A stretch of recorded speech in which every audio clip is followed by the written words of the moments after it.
Lexi.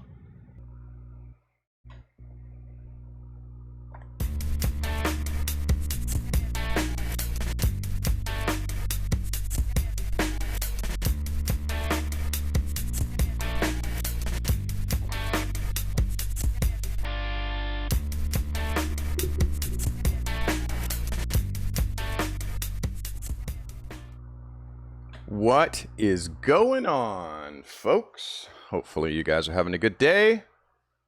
It is 2 o'clock on Tuesday, which means it is time for Ask a Photo Pro, where I, the photographer, open myself up to you, the emerging photographer, to answer any of your questions. Today, hey, Mad Troop, what's up, Lex? What's up, Roslyn? First day of school today. It is indeed the first day of school for students today. So I thought today would be a perfect day to talk about photography school. What's up, Hell Dog? Thanks for checking out, yo. Yo, that doesn't work on this stream yet, Julie. Nice try, though. Doesn't work on this stream yet, though, but we'll try to see if we can get it happening for the next one.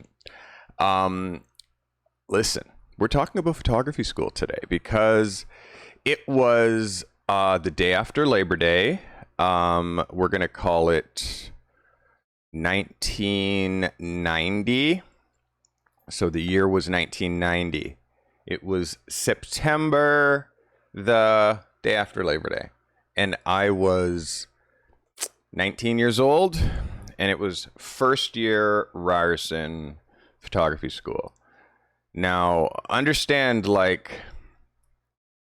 when I applied to photography school, it was a big thing because I decided I wanted to be a photographer. I decided when I was about 17.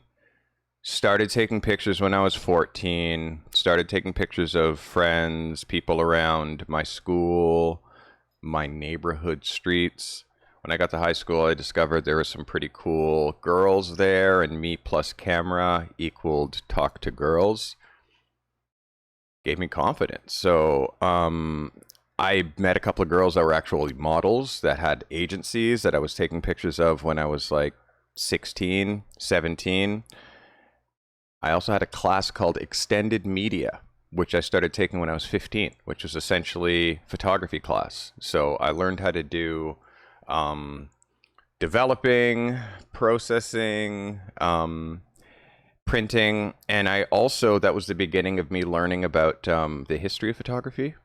So I took a year off between high school and university, and worked at a camera store, learning, because I was really shy. I'm still really shy, believe it or else, but I was really shy. So I needed a job where I could be around cameras all day. Like, I just fucked around with cameras all day and fucked around with settings and focus and all that stuff. And also talking to strangers about photography. I realized, like, I could talk to anybody about photography. Anybody. So I was selling a lot of cameras. So at this store, I started as an employee, quickly became like, they put me at the busiest store, and then soon they gave me my own store, and I was managing my own camera store at 19. So September the 7th-ish came, day after Labor Day, and it was time for me to step into Ryerson and do this photography game for real. So when I got to first year Ryerson, I don't think I was ever more nervous. I mean, yes, early photo shoots and early magazine assignments. Yeah, nervous as fuck. But first day of first year Ryerson, photography school, university, paying to be there, meeting my professors for the first time. Legit.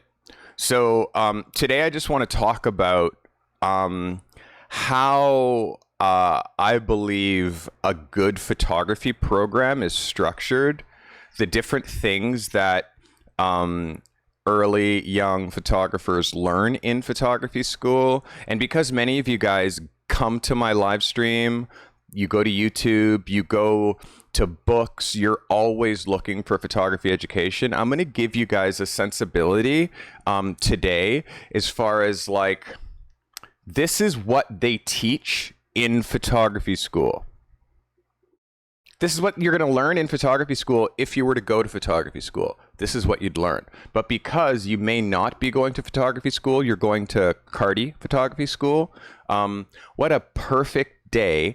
And I'm using these Ask a Photo Pro when there's no questions in chat to give you guys either a lecture format or to give you guys like a class on like a class like I was given in photography school. So you guys can take these as lectures. You can make notes. I have references to show you guys. Like, it's just, I'm trying to structure this very much like today's your first day of photography school. This is what you'd learn. So feel free to get a notebook if you feel for it. But I'm first going to tell you the kind of classes that you're going to have in first year photography school. Cool? Let's make some notes. Your first class is going to be called Studio. Cool? Let's go, Warbucks. Not everybody like you has photography school under their belt, so feel blessed. First class you're going to have is called Studio. Okay? Studio is just what it sounds like. We'll get into more of Studio in a second. The second major class, and probably as important as Studio class, excuse me, is Technology. It's called Photo Technology. I'm teaching all these classes for you, by the way. So make notes. Technology is the second major heavyweight class. Okay. Next, there's a class called Design. Okay. Design. How design works with photography, typeface, fonts, positive, negative space, no-tan, logos, brand placements, design. Designing promos, websites, Behance profiles, layouts, like design. Okay? The other class is called History of Photography. Cool? Hope you're making notes. History of Photography. And then the last class is not a photography class. It's called Sociology. So this last class is about being a human in the world, you know? It's more about how people relate to each other. It's about humans out there. Oh, shit. I forgot about a class. Fuck, go back to the class list. Back to the photography class. I have to actually make this note. This was one of my favorite classes. This was one of my favorite classes. It's called Imagery in Contemporary Culture. Okay? So these are our classes to recap. Studio class, Technology, Photo Technology, History of Photography, Design, and Imagery in Contemporary Culture. So these are the type of classes that you are going to be getting from me through Ask a Photo Pro in the coming weeks. I'm going to deliver it to you in such a way as I remember it being delivered to me, the way that it was incredibly impactful. And today I'm going to give you just a couple of stories. Today we're going to keep this one a little bit tight like a tiger, just because I feel like that's the best way to sort of set your mind into the mindset of how I was when I was 19, hungry, wanting to learn everything about photography. Also, I shot models. I had, when I was 20, when I was going into photography school, I had been shooting for 6 years. So also developing, and I had just taught myself how to print color. Okay, so first year, I learned in studio class that we are photographing line, shape, form, texture, no color, no people. Wanting to be a fashion photographer, right? Line, shape, form, texture, shape, no people, no color. I'm learning that my entire first semester is only black and white. Which is, funny enough, one of the reasons that, and shouting out Dev, because Dev shoots monochrome on the back of camera. Keep in mind, for the first 10 years of shooting digital, I shot monochrome. I used my viewfinder, or I looked through the camera and saw it in monochrome only.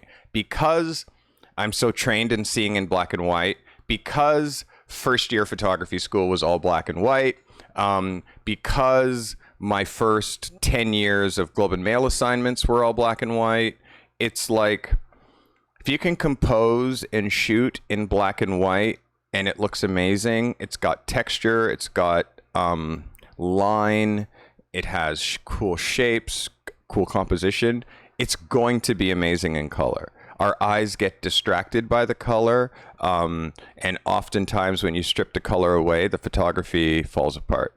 So if you compose in black and white, shout outs to Dev, if you can compose in black and white, then seeing it in color, it's just going to be better, but it stands alone in black and white. So it's sort of like an old school way to approach photography.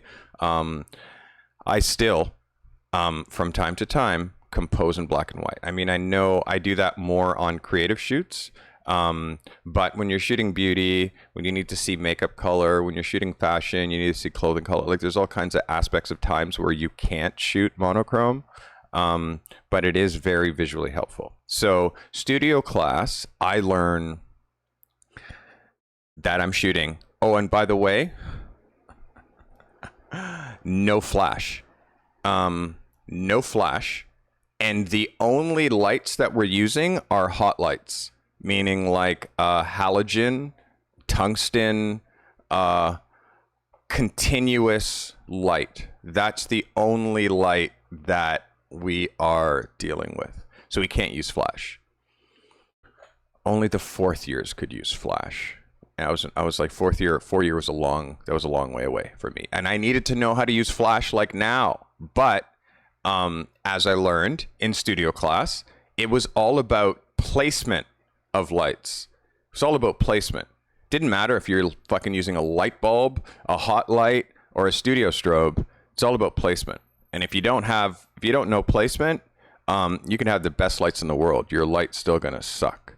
So studio class, and dealing with doing assignments that was just line, just texture, and not having a subject to hold my viewer's attention for the first 6 months was really difficult, but really amazing. It was the beginning of me learning how to shoot nothing pictures. I call them nothing pictures because they're not nothing pictures. Keep in mind, they're not, but this practice. It's like practice, like you're exercising your composition. So because I'm a people shooter and I went to Arsen to be a people shooter, I everything that I was doing that wasn't people, I didn't take serious. I was getting like, but I didn't take it serious until like my first or second year in business. Then I realized, oh my God, thank God I learned how to shoot portraits. Thank God I learned how to shoot products. Thank God I like, you know, because in business you think, okay, I want to shoot fashion. That's all I'm going to shoot. That's not how it ended up working out. So, yeah. Anyways, if you guys have questions, drop them. And if this is something that you're interested in, amazing. If it's not so interesting, shoot me a DM or drop some ideas in the episode ideas. And, you know, I'm trying to take, again, this is like trying to please many, but I think that this format and the way that a professor talks to you, the way that a professor respects you and considers you and thinks of you as a peer, not like I'm talking to you guys as peers, not teacher student. I'm just trying to give you the perspective as the things that I learned when I was 20, when I was in photography school, and how I'm going to kind of reshape them and reshift them and reformat them for today and deliver them to you in a way that is helpful, I think. So, studio class. And imagine, I give you guys studio class with the assignments that I give you, because the assignments came primarily from studio class. You also had to have a 4x5 large format camera in order to do your studio assignments. I'm talking like hood over your head, loop, bellows, Schleimflug rule, tilt shift, all that stuff is what we learned in studio class. How to shoot architecture, how to make the line straight when you're aiming up at buildings, how to shoot product photography and get the product that's in the front in focus and the product that's in the back in focus by using tilt shift, like all of this kind of crazy photography stuff and technique, as well as lighting, rim lighting, blockers, flags, like all that stuff we learned in studio class. Studio class, like if our classes were an hour for design, studio class would be 3 hours. And if photo technology was a 3-hour class, sociology was like a 1-hour class. So it was one of those things that sometimes we had an hour photo tech class, but we always had a 3-hour photo tech class during the week. Like, again, it's like short classes, long classes. That's kind of how the format was. Studio class was always long. Okay, so that gives you like a little bit of a vibe as to what studio class is and how I show you guys studio, and how this winter we are going to be doing studio behind the pictures. I'm trying to aim for like once a month where we have behind the picture day, and Julie, Slim X, Senior Warbucks, and obviously new viewers from Toronto that are here and in town will be able to participate in these behind the picture days where I'll be teaching techniques live and streaming live, and then of course it goes on the VOD. So studio class. Next, we have photo technology.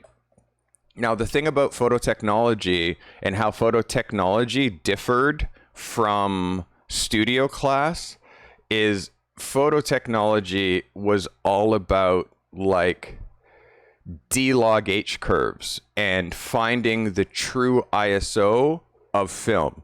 This was about shooting 18% gray and rendering 18% gray in the negative exactly the way that it should be. Getting true black in a negative, like no exposure.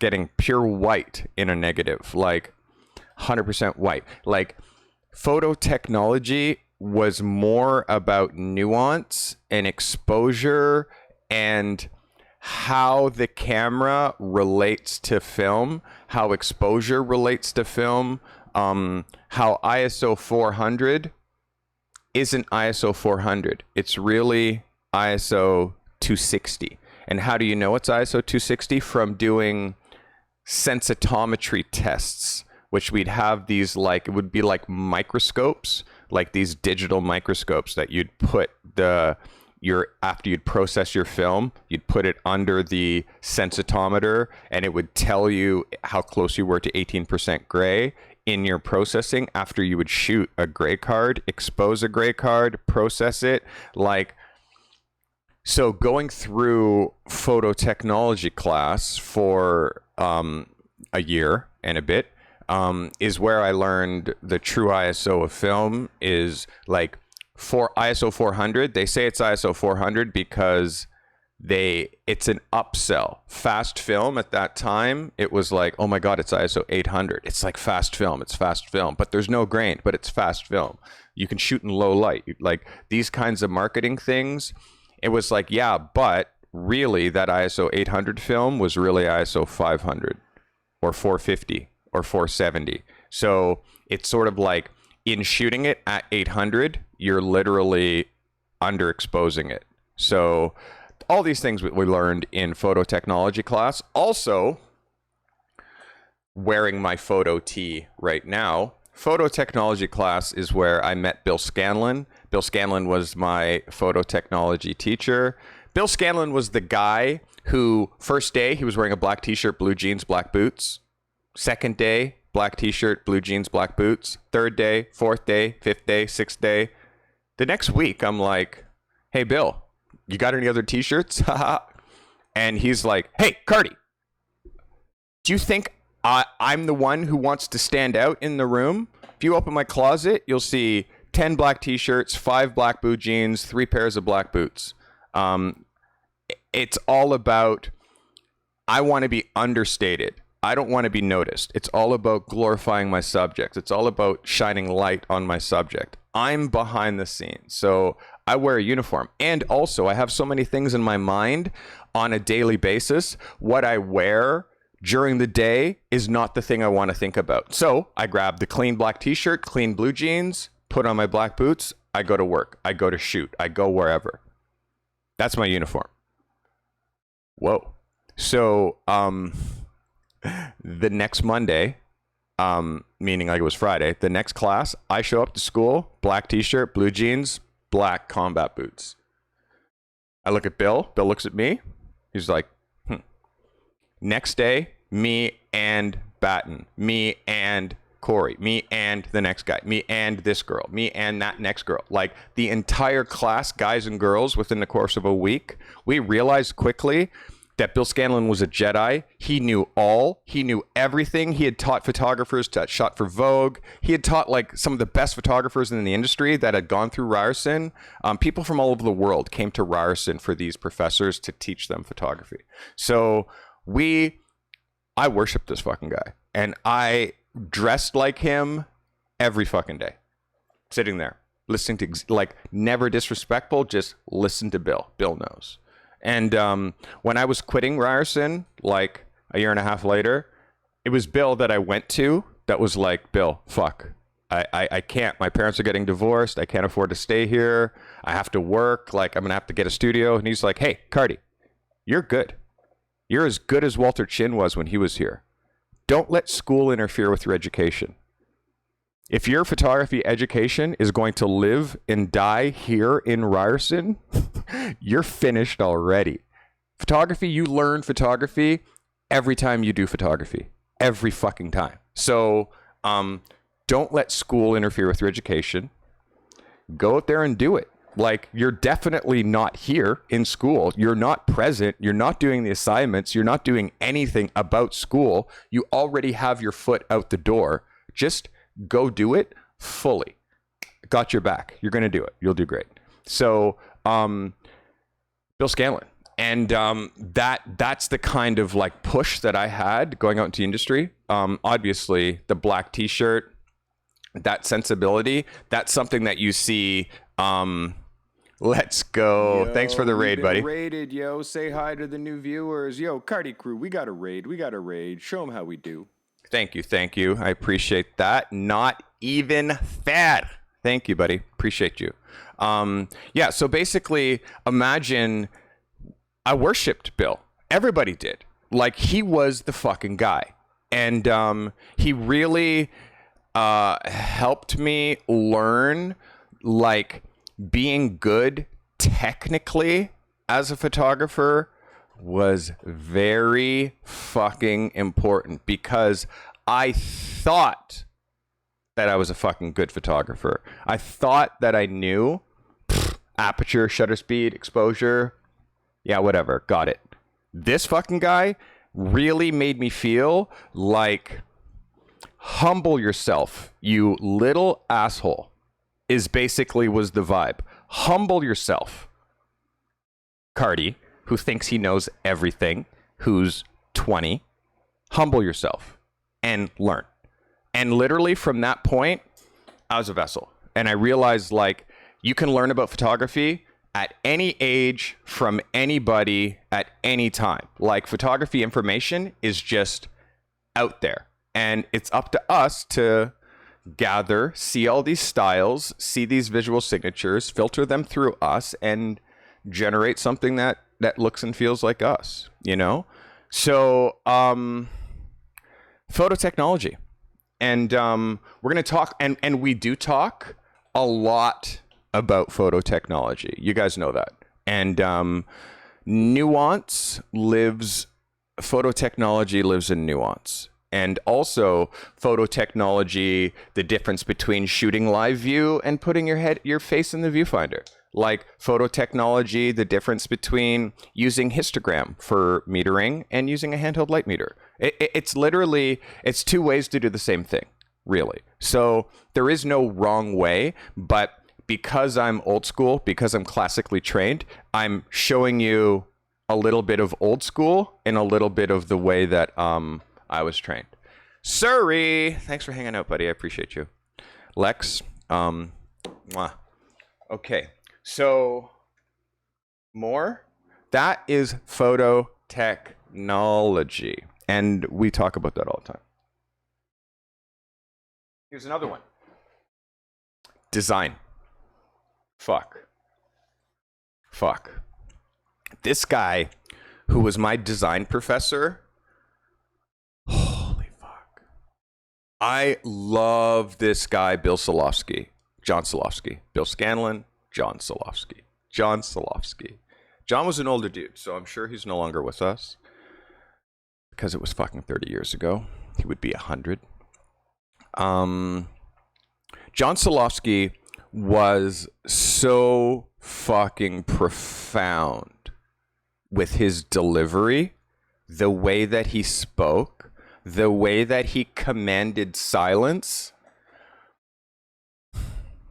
First of all, he would let the class assemble and let us fucking blah, blah, blah, blah, blah, blah, blah, and just do that until he noticed that until we noticed that he was watching us. This is like the first class. And as soon as like he's at his desk, just looking at us like, look at these fucking idiots. Literally, you could feel that. This guy looking at us like another class of people who have no fucking clue about what's going on in the world. No clue. Look at them. They're fucking animals. It's first year Ryerson. This is university. We're like, it's frosh week. We're like fucking drinking last night. We're fucking crazy, right? This guy's looking at us like,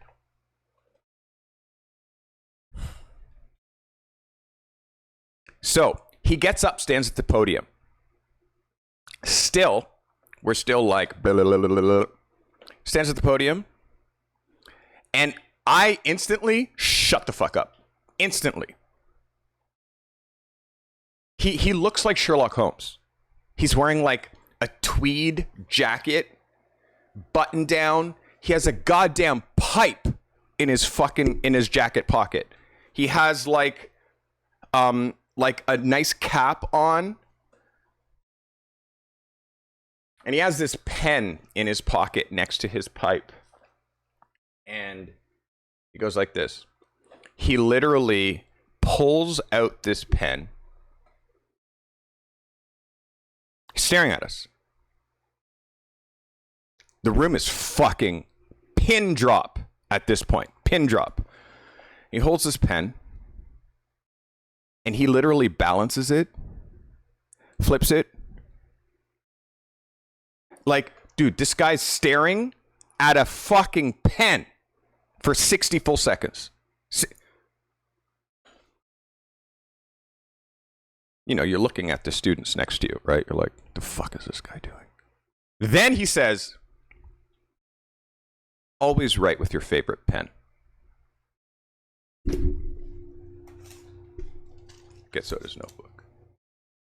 I was like, what the fuck? Dude, I'm paying $10,000 a year to be in photography school. What the fuck is this guy talking about? Write with your favorite pen, dude, please. What? So, then this guy starts to speak. I have fucking goosebumps. I have goosebumps just like thinking about this lecture. This guy changed my fucking reality. After John Solofsky. He's like this. Always write with your favorite pen.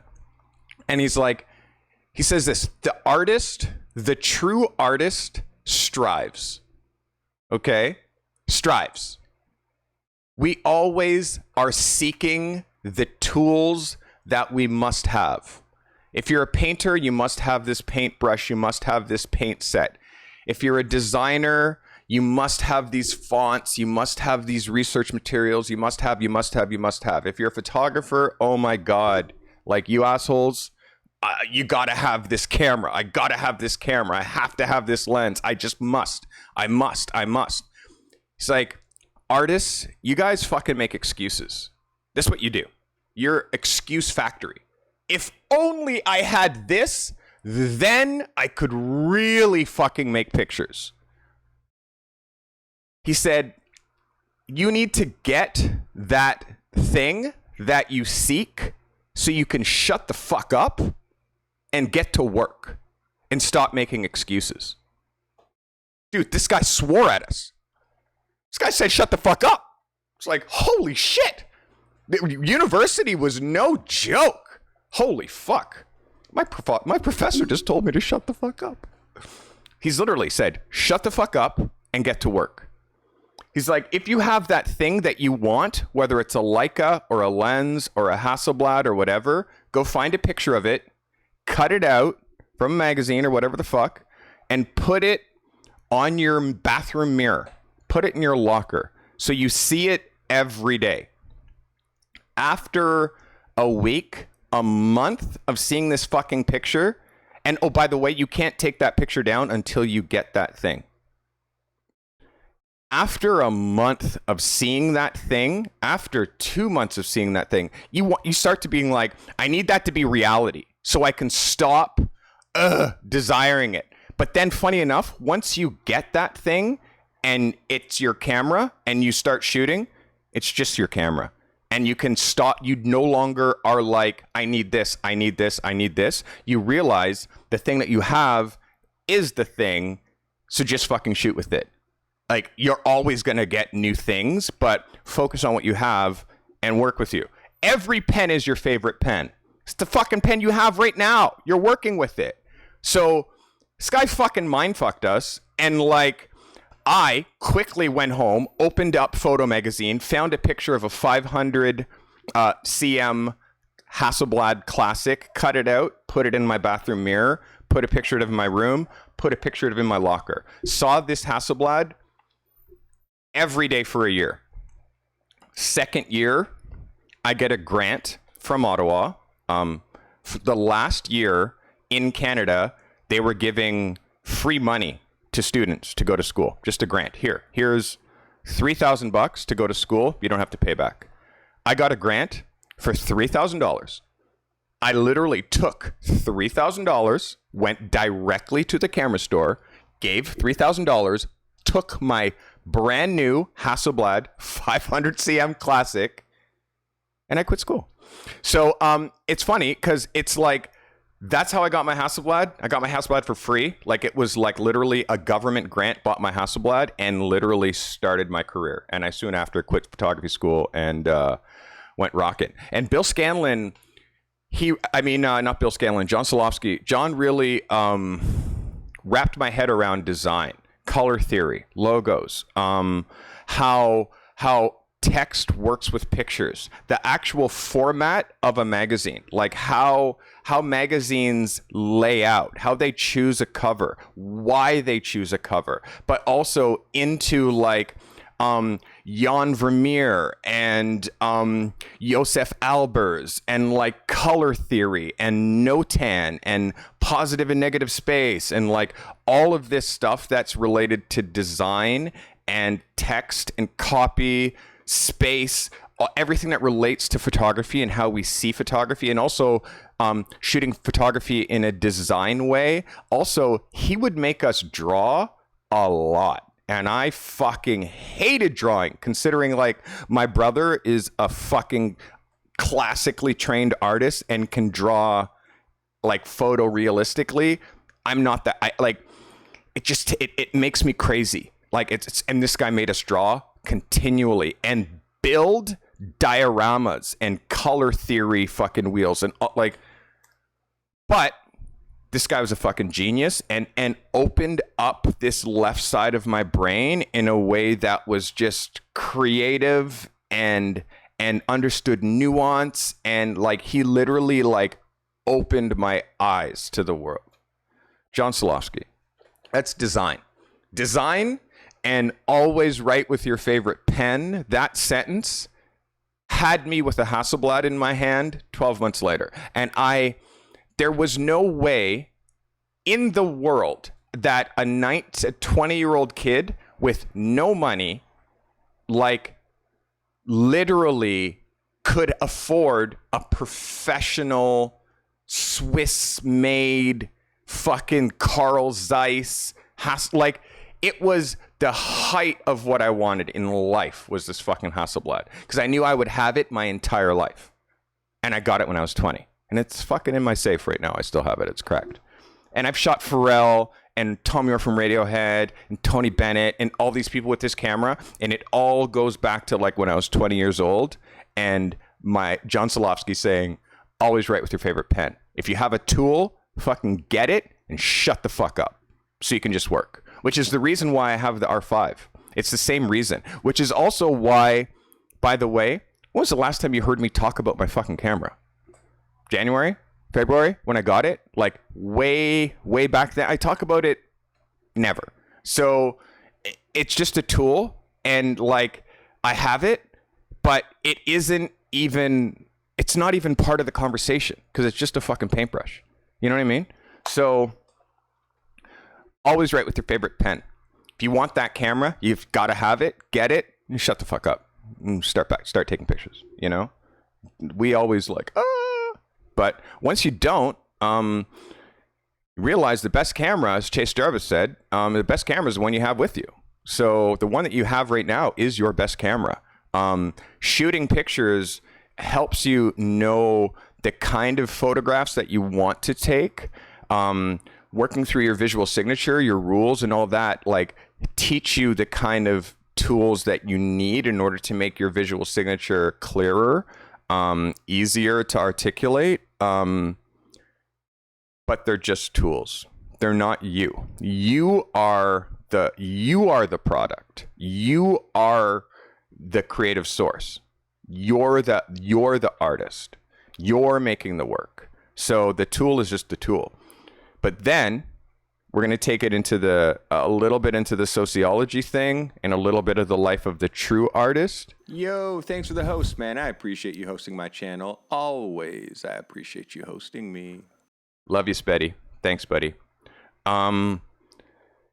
If you want to take it a little bit further into the sociology vibe, you as the artist actually are not the source of the creativity. You're not. You have to realize that you as the artist, as the photographer, as the picture maker, you are not the source of the creativity. Hear this. Creativity, irregardless as to what you do, if you're a writer, a photographer, a filmmaker, an illustrator, a graphic designer, if you are a creative, the creative flow, I have to put my coffee down because I'll goddamn spill it. It's super important for you to hear this. The creative flow does not exist in you. It exists above you, okay? the creative flow exists in this intangible ether that exists above us. It floats above us. We, incredibly fortunate motherfuckers, have the ability to do like this and tap into that creativity and allow it to flow through us. We're lucky enough to tap into it because you guys know that there are people who can't. They can't tap into creativity, and they pay us to do it for them. They're good at they're able to tap into numbers. They're able to tap into other technology. They're into like engineering. They're able to tap into something else. We're able to tap into this creative visual flow. Some people are able to tap into a creative musical flow or lyrical flow or narrative flow. So as soon as you, the creative, feel as if I want you to fucking grab onto this. As soon as you, the creative, think in your fucking mind that your creativity comes from you, as soon as you think that, it's fucking gone. And you have this thing called writer's block, or you have this thing called, I don't know what to fucking shoot today, or you're running around like a chicken with your head cut off, aimless, because ego and you thinking you are the creative one, thinking you're the talented one, you thinking that that's the case makes that talent elude you. It's like holding water with a fucking strainer. You can't do it. But as soon as you realize that creativity flows through you and you have the ability to go, ah, and the shit fucking flies out of you, flies through you because you can tap into it, and you realize that the tapping in, that's the gift. Being able to tap into the creativity is the gift. And guess what?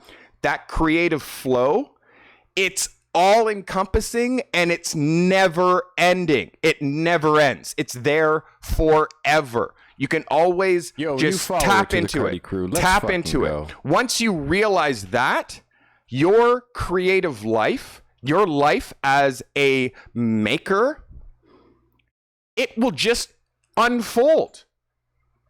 What will it be? I fucking have no idea, because I'm tapping in just like you. I don't know what I have no fucking clue what next year, year after will hold for me creatively. But I know I'm just tapping in. I've been doing it for 32 years professionally. I've been doing it since I was 14 visually. So that little bit of sociology, that little bit of nuance, that little bit of like being able to just let go, because then it becomes egoless. Ding! Holy fuck! Then it becomes egoless. You can't approach a portrait subject with ego, with your balls swinging, feeling like I'm all that. You have to go into it like humble, thankful, gracious, but also super focused and like ready to make things happen. You can't like, yeah, I'm going to knock this shit out. It's like, okay, cool. Guess what? Your fucking camera's going to break that day. Because karma is a cocksucker. I'm telling you, karma's a motherfucker. You have to like go into the universe like, this is going to be beautiful. I am ready for anything that happens to me on this photo shoot this day. I've done all the work on the technical. I know my history. I know I'm just a vessel. I know I'm just a conduit for this creativity. I know I'm going to see it. Let's get it on. Like, I don't know, man. Yo, Speddy, thank you, bro. It's just one of those things that ego kills us as photographers. Ego. And I fucking try to stay humble. Like You have to. You have to. Humble, thankful. Every time someone puts me on a project, I've been doing it for fucking 30 something years. I'm still like, thank you so much for putting me on this. Thanks for thinking about me. Thank you. That was super cool of you. Thank you. Like, cause that's how I fucking feel. It's not like, goddamn right you put Carty on this. What? Like, no, man. Are you kidding me? No way. It's gracious and gratitude and like, and then also grand slams. Fucking out of the park. Because I just tap in and I trust that. And then also, just like my crew are looking and like, holy shit, look at that. Oh my God. I'm also like, holy shit, look at that. Oh my God. Me too. Because I just tapped in and that shit is fucking, and you're just like, wow, I'm looking, literally, I look at photography that comes out of my camera like an observer, just like you, like, holy shit, I can't believe that just happened. Wow, thank God, wow. Like, and again, I go through, I have the skill set to obviously, you know, I'm kind of fucking around, but at the same point, it is like, I do have that, wow, still, about pictures, still. And like, that like passion, that special sauce is passion. That special sauce, like how I take the job from the next guy is enthusiasm. Like I'm just more into it than you are. I'm just into it and I can't fake it. And if it's a project that I'm into, like CBC's The Porter, like once that phone call, like once she called me, there was no fucking way she was calling anyone else. No way. Because I felt it. I'm like, this is my job. Stop calling people. This is me. I got it. I'm flying to Winnipeg. Absolutely. Sure, I'll fly to Winnipeg. Let's fucking do it. Like, it was from that point because I knew it was like, like one of those big, massive, like career-changing projects. So when someone, like as a like a shark in the water, when I smelled blood, it was like, boom, darn it, darn it, darn it, darn it. Happy birthday, Sid. Let's fucking go, buddy. I've said happy birthday to you in the last few days like 37 times. Just want to make sure that you got it.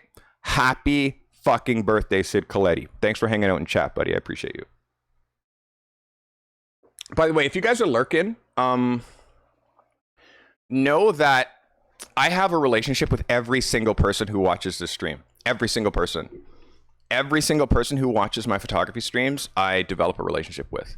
Every single person who submits a photo to my Discord, I comment, judge, help every single photo. So if you're interested in being a part of this collective, drop a brother a follow. Consider subscribing. This content that I'm giving you, photography school, which I paid $10,000 a year for $5 a month. Thanks for the host, man. I appreciate you hosting my channel. Always. Let's go, Helly. Appreciate you hosting me. Thanks, buddy. Yeah, imagine I'm giving you photography school for $5 a month. And if you're not subbed, for free. You just watch a commercial or two. Yeah. So far, we've talked about studio class. We've talked about design. We've talked about technology. You know, we talk about the history of photography. You know, we have been. That's all we do is talk about your roots, where this whole like visual signature, where the rules, like where all of this shit comes from is the masters of days gone by. Like, so, you know, we talk about history. You know, we talk about, if you pay attention to movie night, oh my God. I do movie night every week, okay? Every fucking week on Saturday, movie night, we showed Uppity about the first black Formula One driver.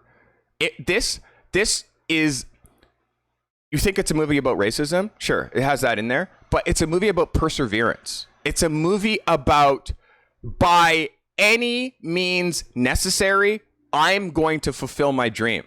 And if your dream is to be a photographer, watching a documentary like that about this black man whose dream was it to be a Formula One race car driver in a sea of white faces like nobody black had done it ever. NASCAR is the whitest sport going. It's literally like just now they're starting to have black drivers. Like it's fucking 2021. So you got to imagine like the story of Willie T. Ribbs becoming a Formula One driver. Julie, you were there. Inspirational, Slim X, you were there. It's like we pick these movies. Tim's Vermeer, Basquiat, A Radiant Child. Like we pick these movies because it's history and it's also images in contemporary culture and it's also motivational. Spetty, you were there. Like, you know that like I do this movie night for me and for you. And it's a way that you guys who are subs to the channel get one-on-one access to me for 2 hours and another 2 hours after the movie. We're usually just hanging out, talking about photography. Like it's free access. Like subs, I give you guys an hour of one-on-one every month in my Discord. All you got to do is use it. There's very few people who use it. What's his name? Zach, who was going to Seattle, he used it. And I helped this guy everything from how he was packing his gear, how he should approach the shooting, when he should start shooting, like every single thing, to how much money he was getting, to like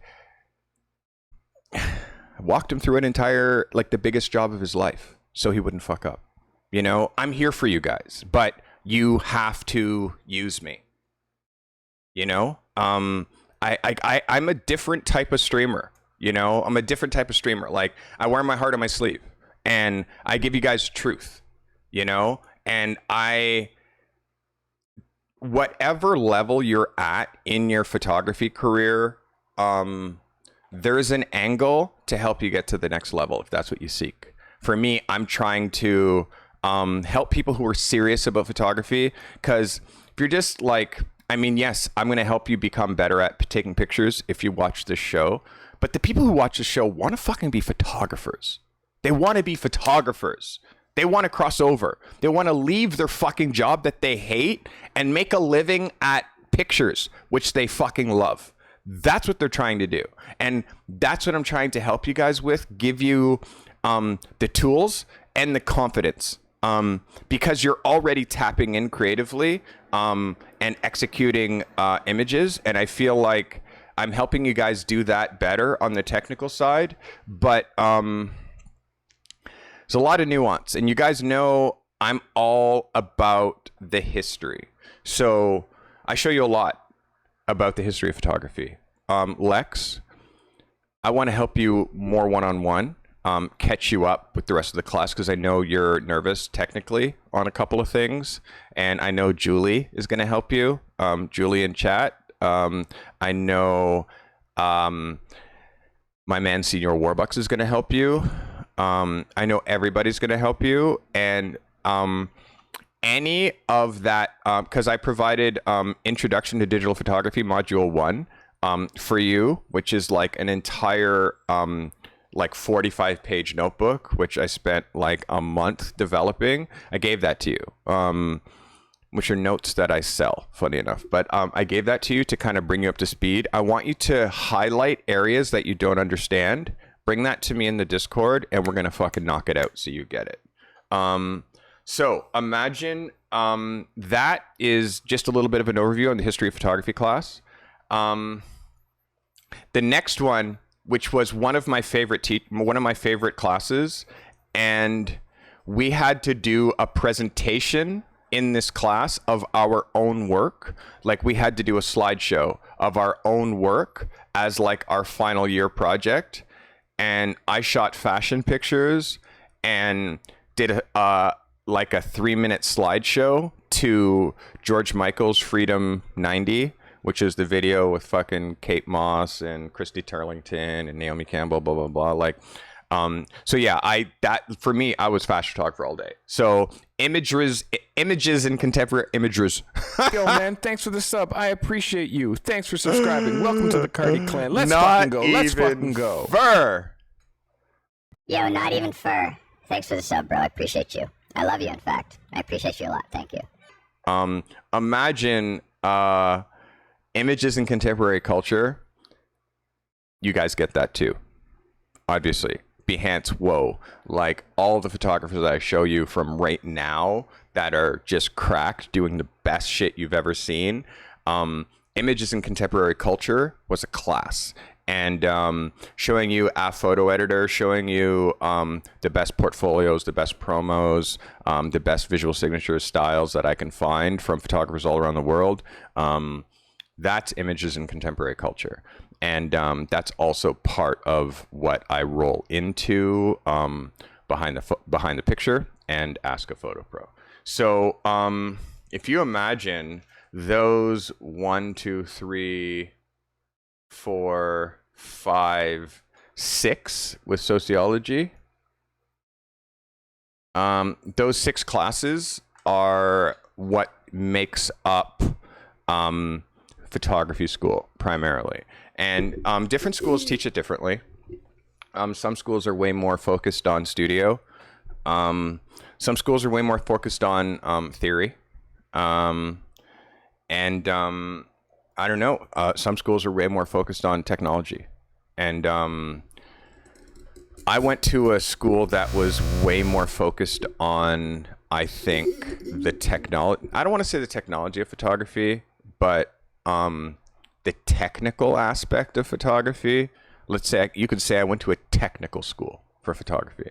So I like to think that my photography, I'm technically strong because I have a technically strong background with I have a really strong foundation technically with my photography. So my teaching style, because of that, and the work that I gravitate towards because of that, also has a strong technical foundation. The pictures that you guys make for me, that I gravitate towards, that I give you 11s for, usually have a really strong technical grasp and a technical execution. But at the same point, there's times when it's technically wrong, but it's 100% right. So that's a perfect time to transition to this photographer I'm going to show you right now. I hope I can find a video on her,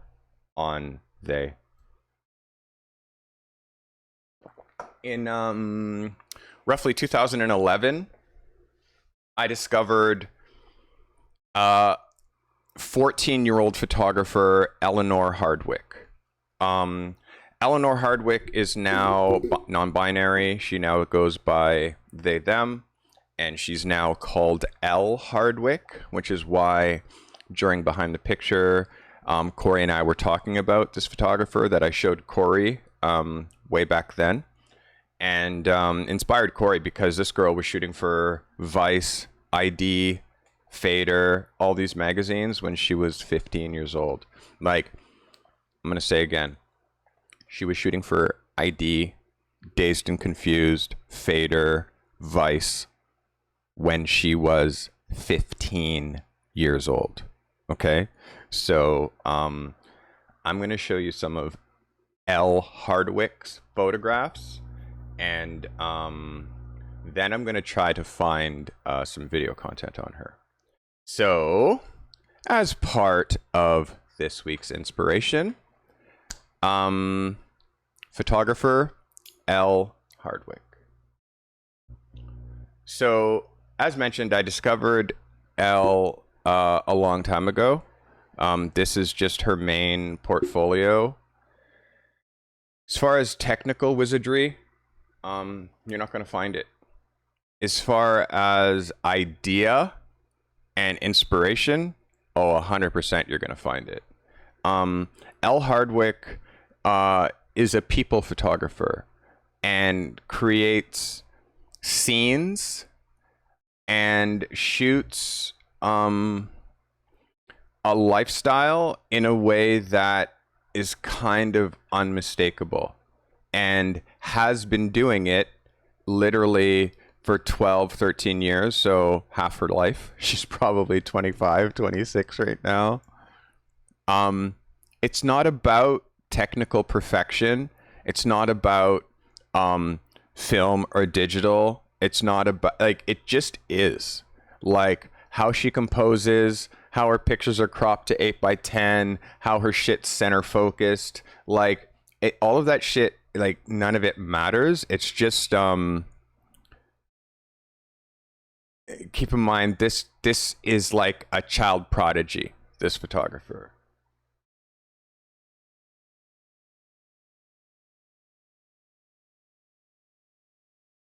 So just looking through their portfolio right now.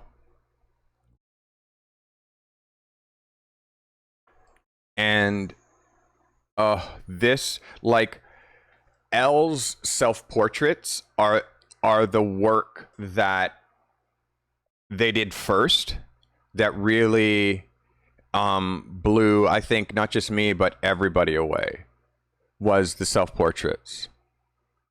Right now, looking at the contemporary work, it's really quite different for me. Because you can see the digital noise. You can see at times, like, it's like disposable camera. You can see at times it's JPEGs that she's shooting. There's no post-processing.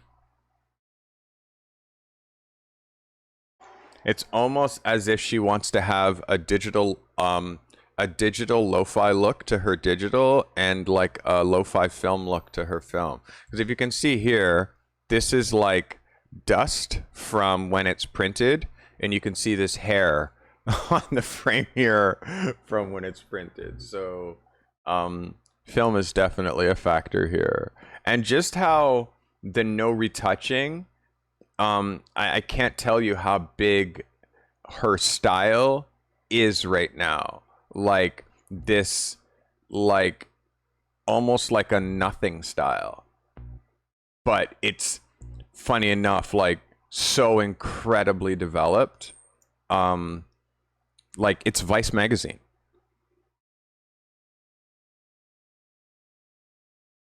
And back to the beginning. So let's look at some of her personal work projects. These are self-portraits. So this is Elle. Her self-portraits have always been so fucking profound.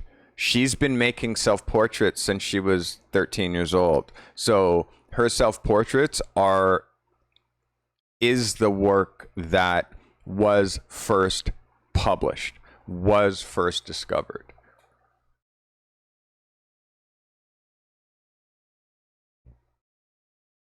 I talk a lot about self-portraits and how this one's fucking profound and how important self-portraits are in our work. Even I need to shoot way more self-portraits.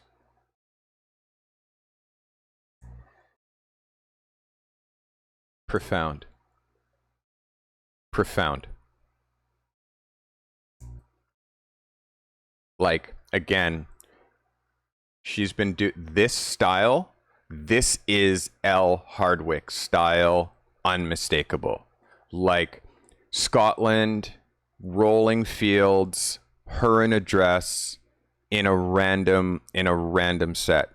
Like this is Eleanor Hardwick from what I know. And look, you don't even see her in this picture. You have to really look in order to catch her. I had to look like 3 times to be like, where is she? Holy shit. Super profound. Just really fucking fantastic. She has a fish on her wrist. A fish.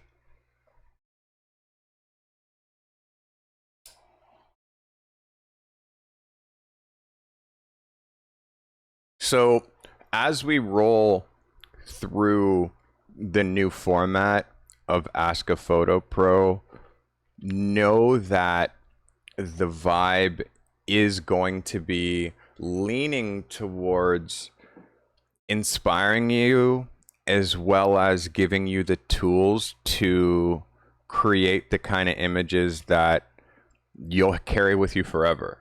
Like, I've really always strived to show you things that break your brain.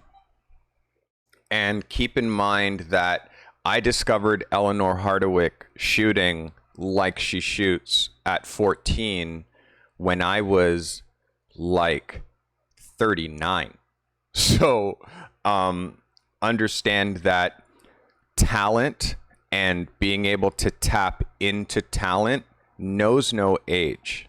It knows no age. There are no limitations. There is no time limit as to when you should have started, or there is no too soon to start. Whenever you're shooting pictures, whenever you're feeling inspired to get this career of yours going, it's the right time to start.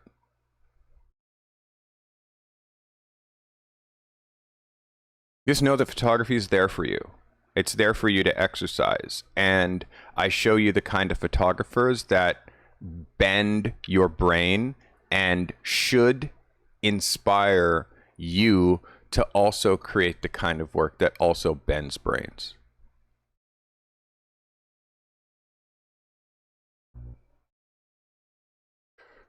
And back to the beginning. So, Eleanor Hardwick is one of my favorite young photographers. She's still, I can still consider her a young photographer. She breaks all kinds of rules. She breaks rules on light. She breaks rules on composition. She breaks rules on exposure. She breaks rules on crops. She breaks rules everywhere. And all of these broken rules make high art. And it's unequivocally, unmistakably Elle Hardwick.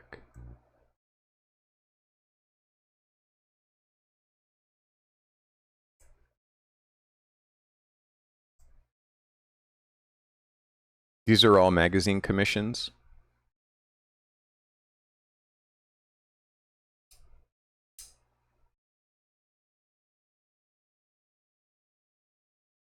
That's lovely. That's lovely. That's lovely. You can see she doesn't give a fuck. You can see, of course she breaks the rules knowingly, Hell Dog. Yo, Bear Thunder. My favorite bear. How are you, buddy?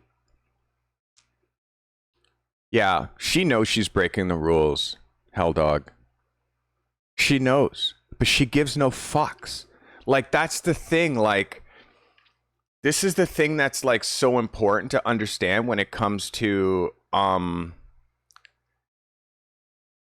some people believe, some people know. And the people who get paid, they know. So it's like that kind of mentality of you are the shooter. You know exactly what you're doing. You're shooting this. Even you're pushing the car down the road. Even if it's the wrong road, you're going down the road with the whole team. Let's go. Let's investigate this road. Let's do it together. Even if at the end of the road, it's like, that didn't work. Cool. We're going on this road now. Let's go. We're going on this road together. Like, it's all about commanding confidence. And this girl has had 30-year-olds, art directors, designers, magazine editors giving her the to put her images on the cover when she was 14. What kind of confidence do you have to have at 14 to be like, this is my vision? No. This is how I shoot. You want me to do that? No, I don't do that. I do this. At 14. And people are trying to pay her. She's like, I don't need your money. I live at home with my parents. I don't care about money. What I care about is being an artist in my vision. At 14! Come on. This shit should give you the kind of confidence to goddamn rape and pillage with your photography.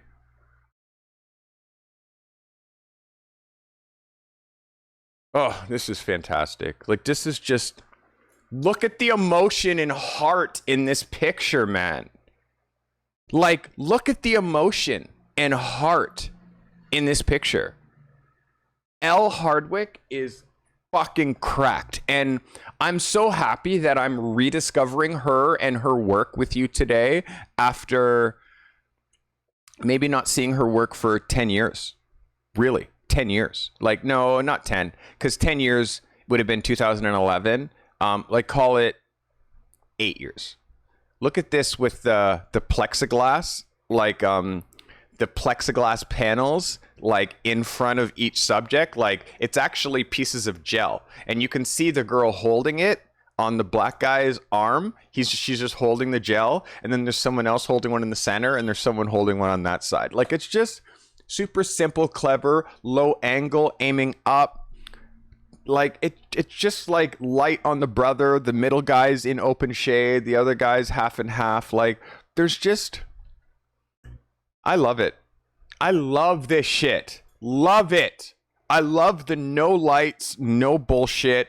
Like, this is like Anton Corbijn.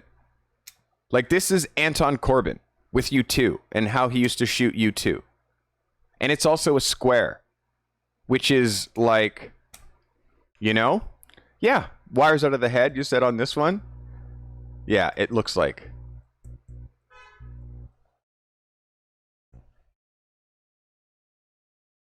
It's cracked. Oh my god. Like...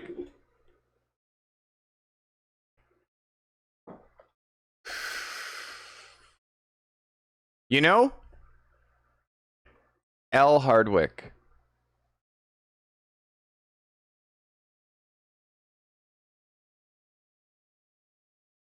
Just got a vibe, right?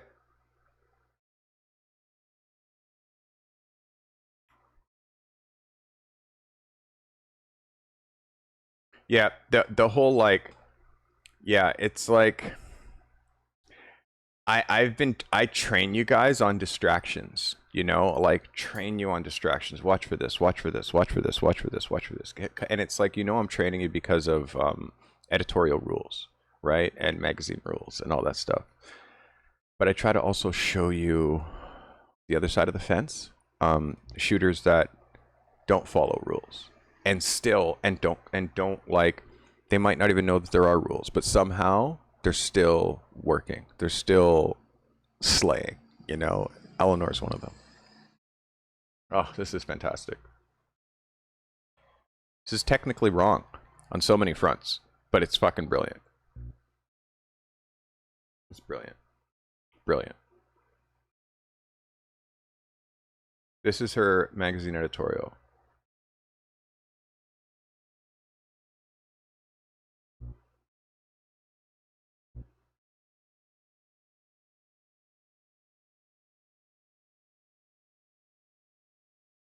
Like, this is her magazine editorial.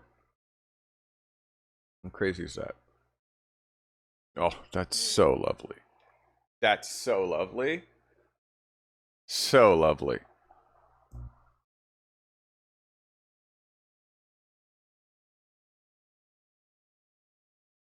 Wow. Like, do you guys feel her? Do you feel her like I'm feeling her? I definitely like to hear in the comments if you are.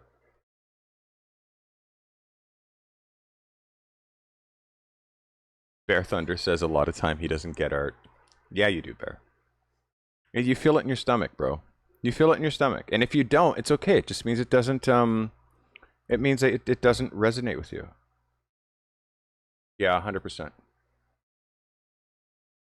Spetty, style-wise, it should really resonate with you as well, because I really want you to be massaging your other work that's not your macabre work, and I want you to be considering and respecting and treating your non macabre work the same way, with the same respect and the same craftsmanship that you treat your macabre work. And I've been waiting to see more of that work come out of you. More portraits treated with that same kind of like, you just have a look and feel with your macabre work. Good shit. Good shit. I'm just excited, Spetty. Like, I'm not on you, Sergio. I'm just excited. You know what I mean? I get excited. That's a great cover. Manic Street Preachers. Yeah, this is fucking a great cover. This girl is fucking sickly, anorexic, and needs a goddamn steak immediately. This is quite lovely.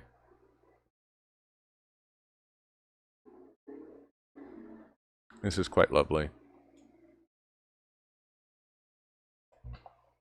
Wow. This is lovely. I mean, how do you guys feel about her style?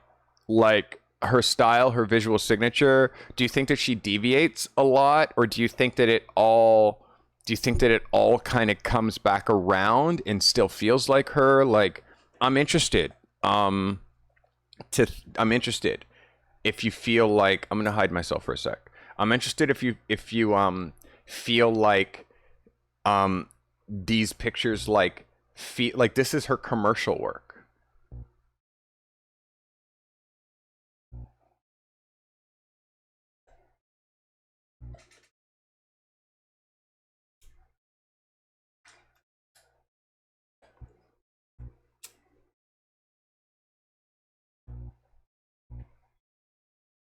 That reminds me of Slim X.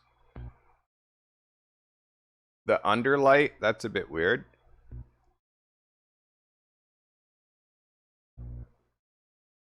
That's technically good, for sure.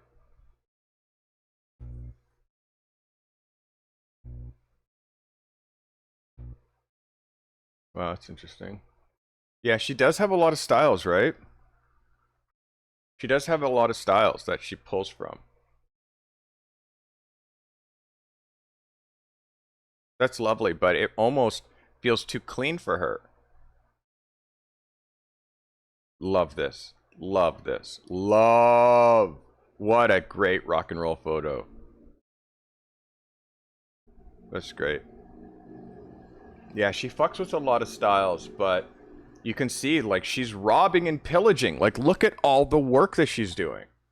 Like, it's just working photographer since she was a fucking teenager. Crazy. I'm back at the beginning.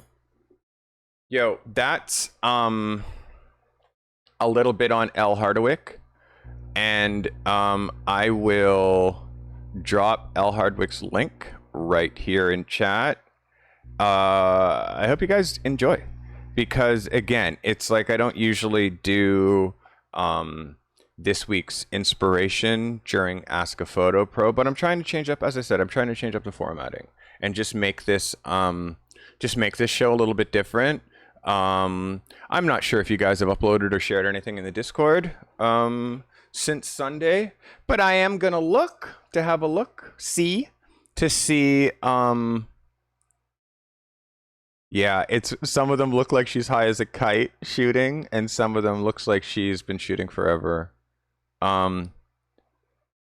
And off topic, okay, did my notes help you fully now understand the concept of aperture? Lexi, was it my notes? Please tell me it was my notes. I worked so hard on that teaching module. I've worked so hard on that teaching module. But that's so awesome that you finally can wrap your head around it. It's fucking excellent. Excellent. I am going to be cutting up the behind the picture from Sunday with Corey's interview and putting that on YouTube today. I'm excited about that. I am just having a peep at the Discord, see if you guys have shared anything with me.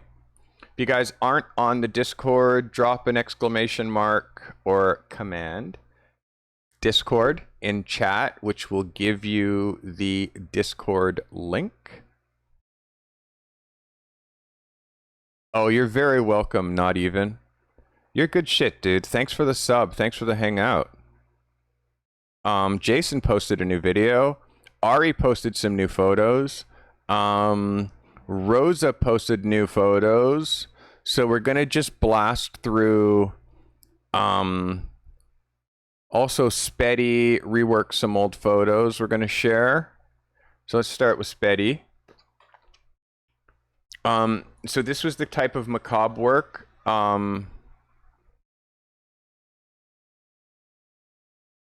Yeah, listen. I'll talk about manual in one moment. I just want to look at your photographs here, Spetty. This is super dope. I just want to put this here. Let's put this up here.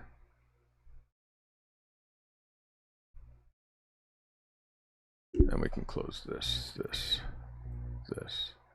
Okay. All right, Spetty, good shit. So this is I mean, fucking banger. I mean, what do I say? Compositionally strong. I mean, yes, it's a little center composed. It's hard to say much about that after seeing all the shit that Eleanor Hardwick posted, but you know, for me, I like double page spreads to bias on one side or the other, so you have a gutter. So when you open a magazine page, your subject is on one side of the page and you have room for copy. This picture, because of the way that you have the dark space here, you could definitely extend the right hand side of the frame. It's definitely a grippy picture. It's definitely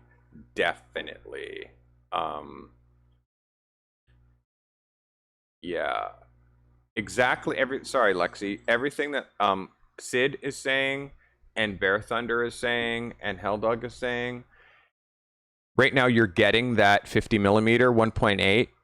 Then teaching notes teaching you about aperture is based on prime lenses, because your 11 to 55 kit lens has a floating aperture, meaning when you're at 11 it's 3.5, but when you zoom to 55 it's 5.6. So when you're trying to use that lens as a 50, so say you zoom it to 50, you're meaning the brightest, your maximum aperture is 5.6. So at 5.6, the way that depth of field works is closer to a narrower aperture, which you can see clearly from the diagrams that I made, and how a narrower aperture forces all the lines through a smaller hole, and that smaller hole makes more of those lines in focus.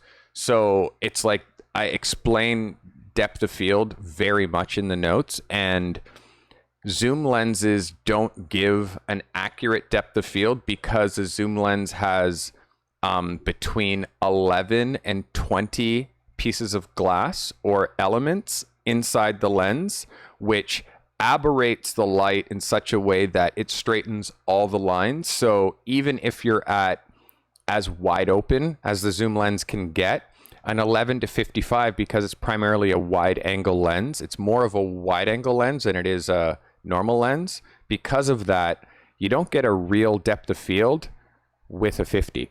So, I mean, with an 11 to 55. So, for example, if you put an 11 to 55 at 50 and set the aperture at 5.6 and shot the picture, and then took an actual 50 and set it at 5.6 and shot the picture, you would have a shallower depth of field on the prime lens at 5.6 than you would have on the zoom lens at 5.6, because the prime lens has between 4 and 6 elements.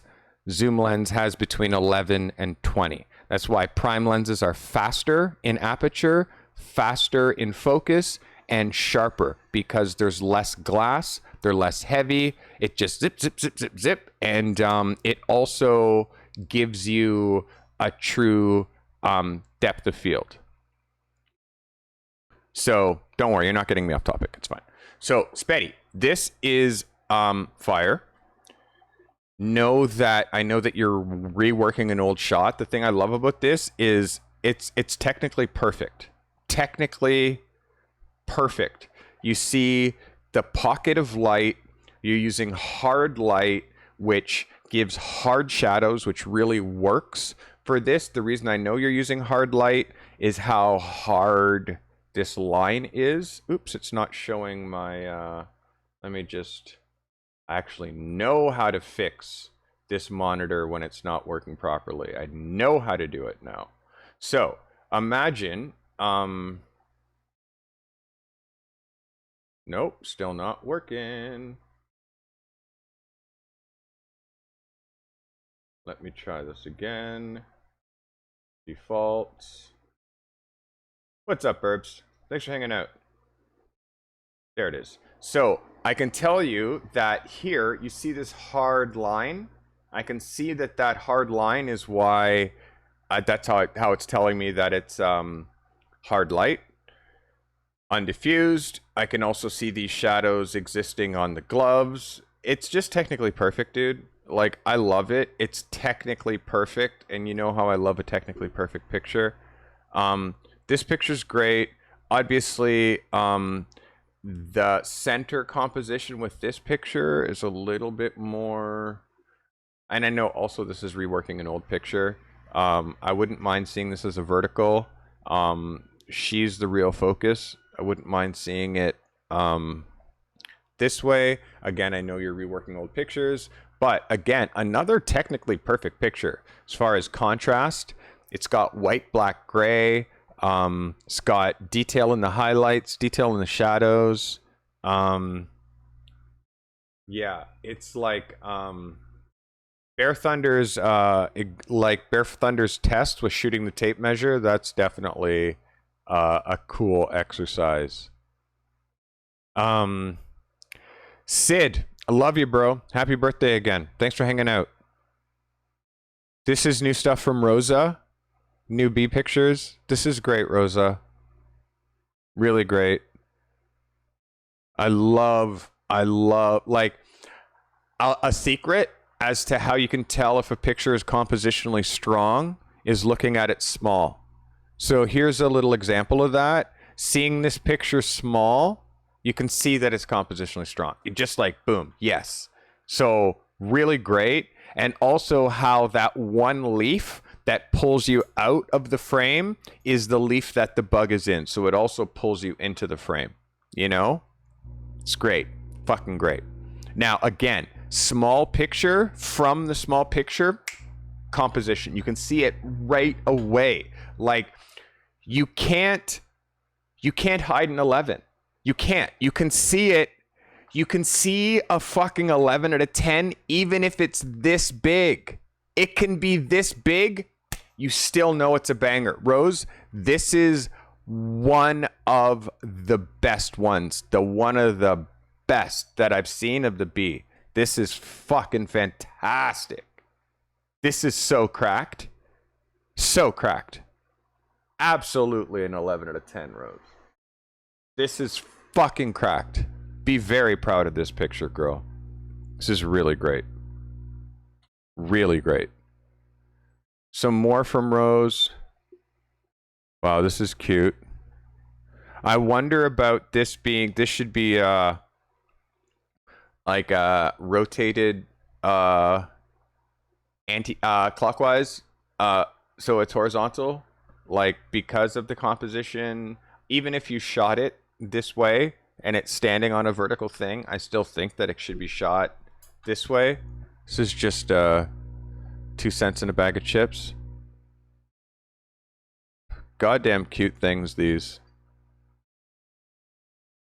That's truly when you call somebody four eyes. That's what you're calling them right here. Really great, Rosa. Really great. And then again, compositionally banger. You can see this is really compositionally strong as well by seeing it small. This is another absolute cracked picture, Rosa. Absolutely cracked. Absolutely cracked. Great detail. Great detail. It's really good. Really good. You can see depth of field in macro. How this wing is tack sharp and the hairs on the back tack sharp. And these flowers, which are literally, this far away, are totally like out of focus. Yeah, super great. Good shit. I love sharing this stuff with you guys. This is obviously my viewer images. People who watch the show submit their pictures to Discord, and I look at them, talk about them on the show, whether that show is Ask a Photo Pro, and the assignments that I give, we talk about on Behind the Picture. This is gorgeous. Rose, you're cracked out right now, and I can't listen. You need to be assembling these pictures for Discord. Assembling these pictures for your Behance, categorizing the bugs by classification. So all of your jumping spider pictures need to kind of go together in one sort of jumping spider portfolio, and then we have to edit those till they're just the best. This bug you photographed, I don't know if it's a cricket or what the fuck, but whatever the exact Latin classification name of this beetle, you need to then the rest of the ones that you photographed, and let's start to narrow down what is the best of the best. These macros are Rosa's self-directed project, and she's been working on these macros for like 4 months. So she's also incredibly prolific as far as how many new portfolio level pictures she makes every month. Like, she's prolific. It happens in an absolutely cracked way. And I'm more than enthusiastic about Rosa. I'm more than excited about the type of work that you've been doing, Rosa, and I believe in you, girl. And I know that you're telling you, posters, postcards, like there's so many avenues, stock photography, there's so many different places for this work to be going. And I'm super excited to help you develop these ideas into something that can pay you money. This is super cute. What a great find.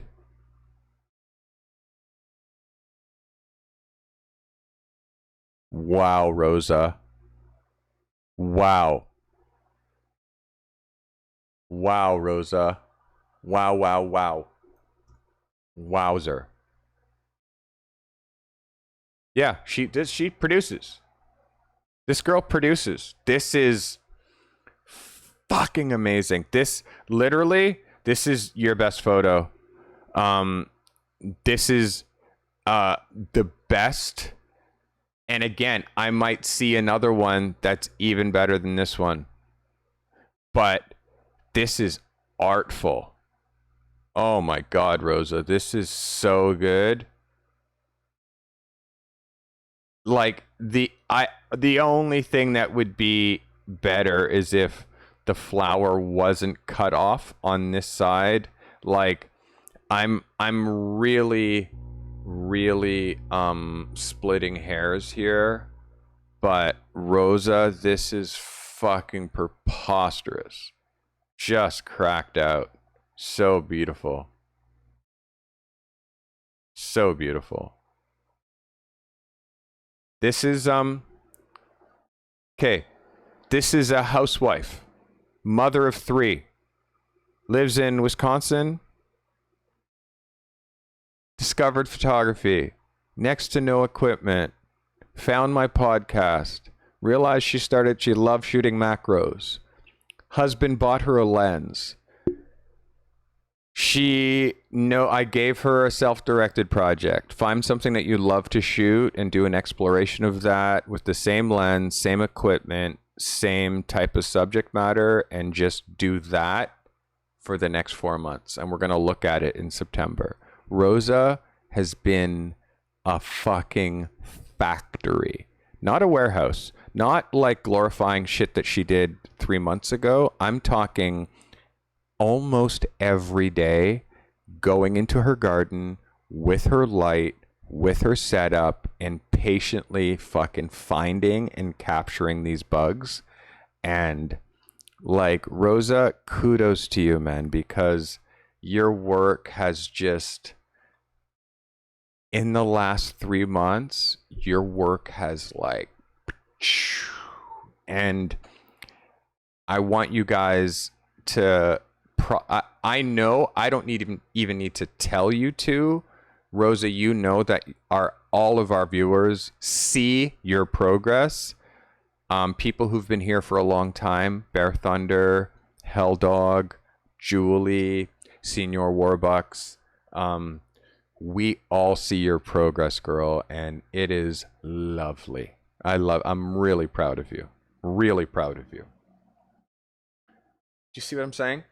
Like, do you see what I'm saying, man? It's a fucking housewife.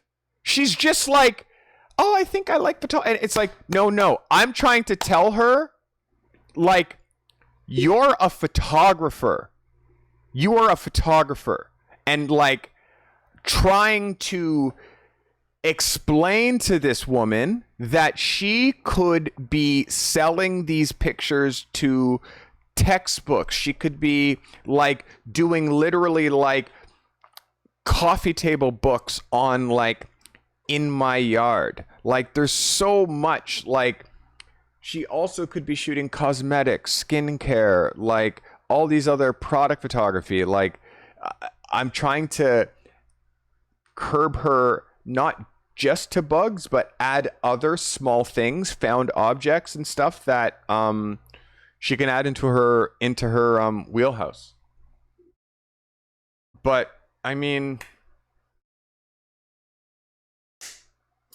like, I'm getting tired of pushing the 11 button, Rosa. Like, can I just make it easier by telling you if I see a picture that's not an 11? How's that? Can I just, if I see a picture that's not an 11, I'm gonna be like, Rosa, this is an 11. But, like, for the most part, this is how she produces. Like, for the most part, this is Rosa. This is Rosa. Guys, welcome to Ask a Photo Pro. Welcome to Behind the Picture. Welcome to the new format as to how you learn photography. It's not on YouTube anymore. It's live, like this, one-on-one with you, sharing pictures, getting reactions. This is the new format. This is what you're going to see Peter McKinnon and all these other motherfuckers eventually being like, oh shit, I actually should be doing live. And I'll be like, yeah, Carty's been doing it forever. You guys help me by telling a friend. If you know someone else who's hacking at photography, tell them, hey, watch this podcast. Like, every person that you bring to my channel helps me. Every single one. Every sub helps me. Every single one. And I love and thank all of you. Yes, Rosa, this is an alternate picture. It's not as much of a banger as this one. This is cracked. There is a thread in the background that I see, which is maybe a little bit difficult to take out for you without a tablet, but meaning like a retouching tablet that I have here. I see it here as well. It looks like it would be easier to take out right here.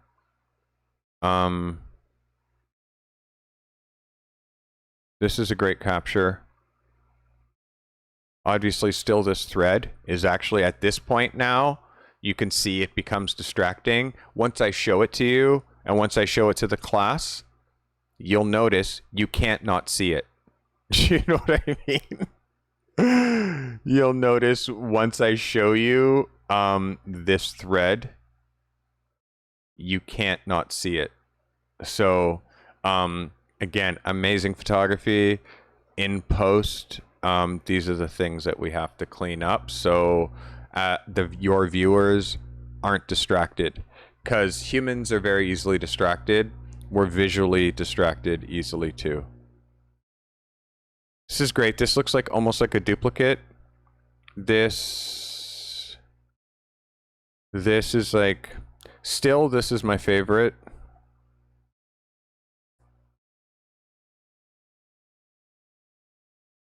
Yeah, there's just lots of, this guy needs a lint brush. And then this is also cool because it's like a new angle.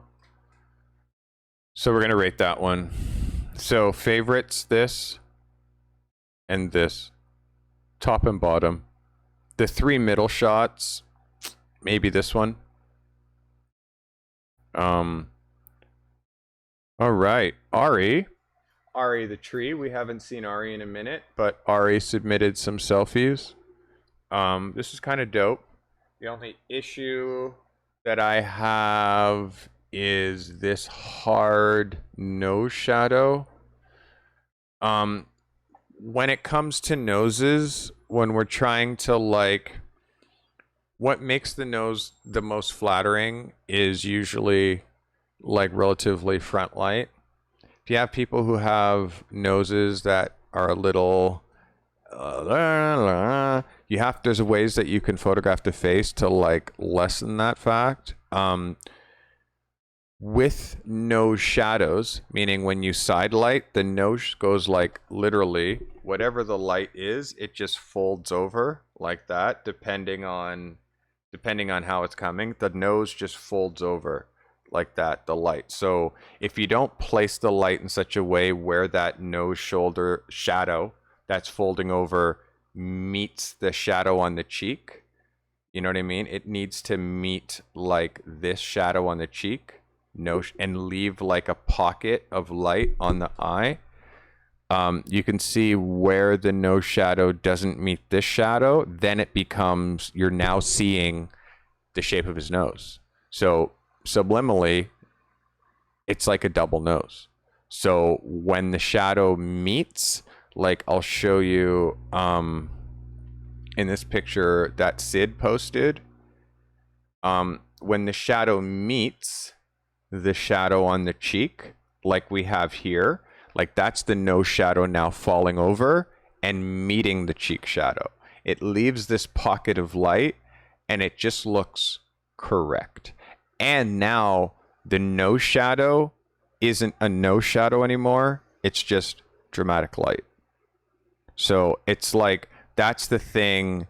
Oh, listen, it is hard to control, but that's why we shoot the first shot. We look at, it's also what we're looking at with the light.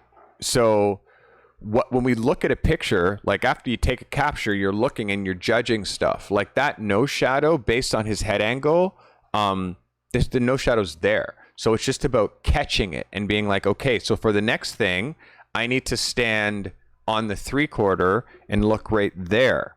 And now, with me looking there, now the nose shadow joins my other thing, and I have a pocket of light here. Like that's kind of, yeah, it is hard to control the lights in self-portraits, but the best photography is usually hard. Yeah, and that's why we shoot lots of frames. This is the second attempt. You can see this is a way better attempt because now this feels more like front light. Where the first picture, because his chin was lower, the nose shadow, but his second picture, he changed his body position a little bit. It gives you actually more front light, and then the nose shadow becomes below his nose, which you'll see here in the second picture, which then this picture becomes the picture that's more successful. So this one, for me, is like, you show me this one, don't show me the other one. You know what I mean? That's all. But again, it's just like, this is all about experience. Not Even Fur just posted this picture for us. Thank you, Not Even. This is dope. I love the drama. Couple things I want to make sure. Number one, I want to make sure that you're shooting raw. not even. Make sure that you're shooting raw. I want to say again, make sure you're shooting raw. I love the processing. I love the composition, but I want to let you know, if this picture was going to be in a magazine, right? Like I'm going to now put this on the cover of Behind the Picture magazine. This is the things that you have to think about when you're shooting to editorial, when you're shooting to a magazine, okay? First of all, the magazine cut, like they cut out that page size. So say it's 9 inches this way and it's 12 inches this way. So if you give them an exact 9-inch by 12-inch, they can't use it because they need what's called bleed. So they print 9.5 by 12.5, and then there's a cut. So you lose like almost like a 1/4 of an inch of your picture anytime in print your image goes right to the edge of the page.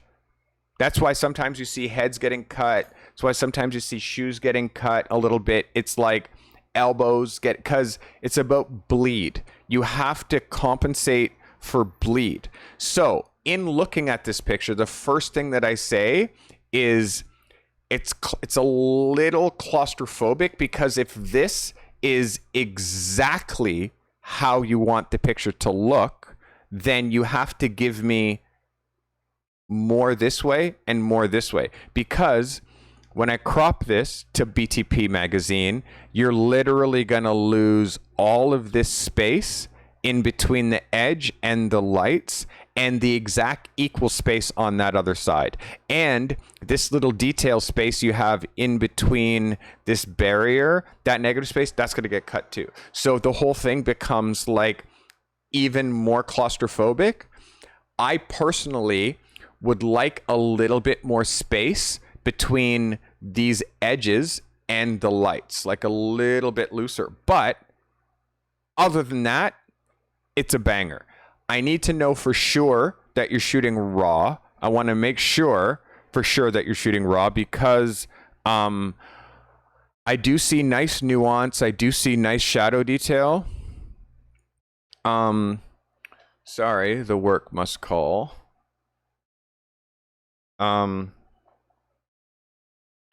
Sorry, one sec.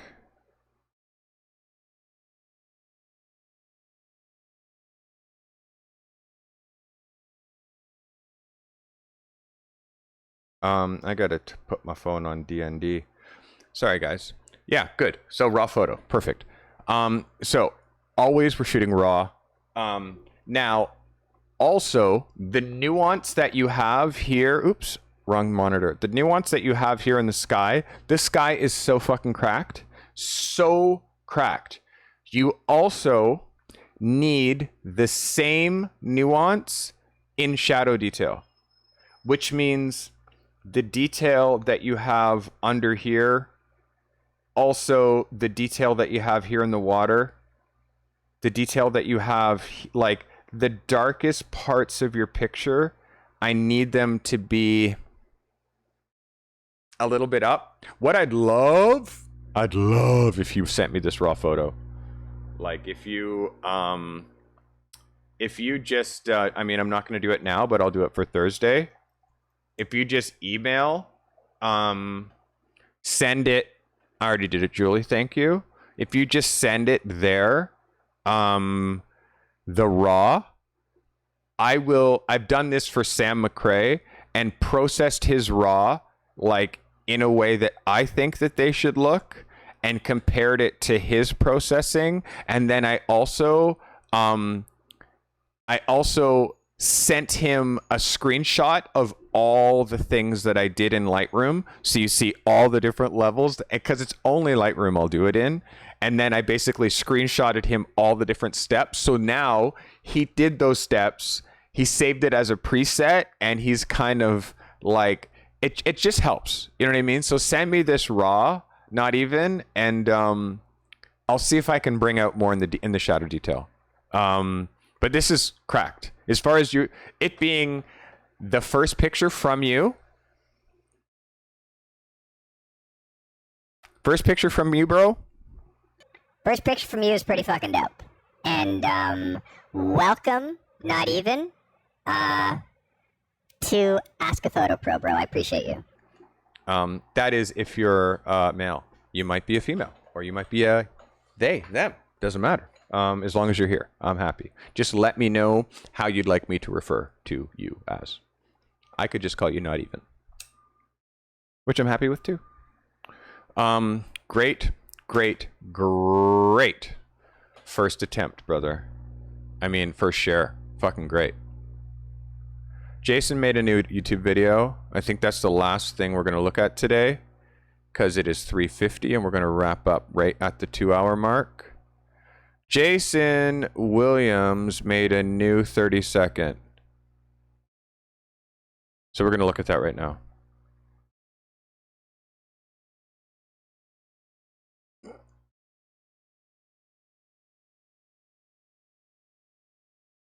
Okay, here we go, Jay. Hide my ass.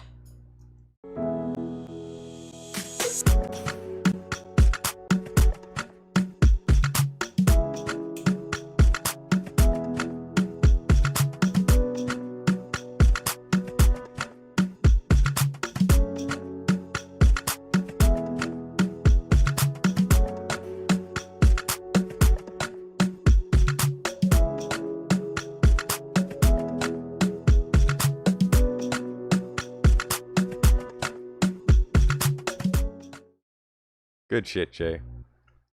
Good shit. Not even. I'm a dude, yo. I got you, bro. Appreciate that. Thanks for the heads up. So, yeah, Jay, good shit. Good shit.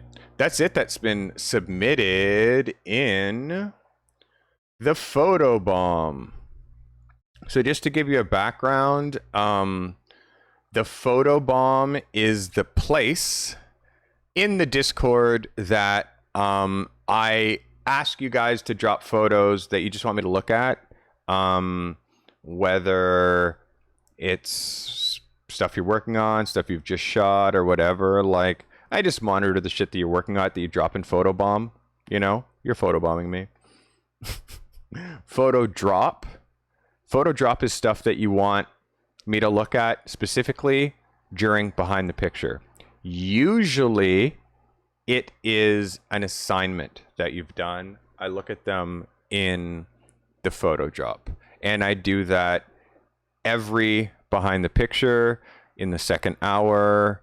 I drop a graphic that looks like this, and we get into the photo drop. So photo drop, assignments, photo bomb, other things. There's also, you'll see in the Discord, you'll see tabs for self-directed projects. Anything, I mean, Rosa could easily be posting all this stuff in self-directed because it's also that. Rosalind, glad you're back. I've been cracked out on your pictures. Cracked out for a good half hour. So we definitely gave a good look-see. We're just coming up on the end of the episode right now, Roz, so you can definitely go back and watch the VOD. But know that I rated you, congratulating you, called you a factory, said that you're the hardest working, the most, you shoot the most out of everybody. You shoot the most out of everybody. You were the one in the beginning that I was giving extra attention to, Rosalind. You remember, right? Because you were a little behind. You were behind technically and all that stuff, so I gave you lots of attention, and you're fucking tearing everybody a new asshole right now. I fucking love it.